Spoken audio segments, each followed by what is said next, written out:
बड़ी खबर आपको बता दें, दिल्ली से आ रही है। दिल्ली में वीएचपी और बजरंग दल पर एफआईआर दर्ज हुई है। बगैर इजाजत यात्रा निकालने पर केस दर्ज हुआ है। बगैर इजाजत शोभा यात्रा निकालने का इल्जाम लगा है दिल्ली पुलिस की तरफ से।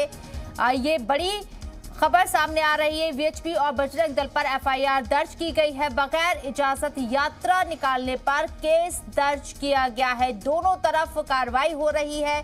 बगैर इजाजत शोभा यात्रा निकालने का इल्जाम लगा है वीएचपी और बजरंग दल के ऊपर, जिसके पेश नजर ये कार्रवाई एफआईआर दर्ज हो गई है। इसके मुतालिक एक्शन लिया जाएगा दिल्ली पुलिस की तरफ से कि बिना इजाजत शोभा यात्रा निकालने को लेकर केस दर्ज किया गया है वीएचपी और बजरंग दल पर। क्या आपने बिना इजाजत यात्रा कैसे निकाली, किसकी इजाजत आपने ली थी, ये सवाल भी किया जाएगा वीएचपी और बजरंग दल से। इसके साथ ही बगैर इजाजत यात्रा निकालने के इल्जाम लग रहे हैं। इससे मुतालिक ये मामला दर्ज किया गया है, एफआईआर दर्ज हुई है।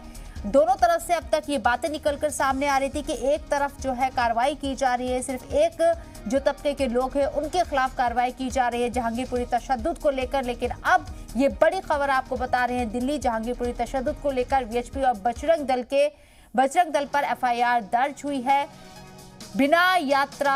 बिना इजाजत शोभा यात्रा निकालने के इल्जाम लगे हैं। इसके पेश नजर भी अब पूछताछ होगी, कार्रवाई होगी, एक्शन लिया जाएगा। किसी को भी बख्शा नहीं जाएगा दिल्ली जहांगीरपुर तशद्दुद को लेकर।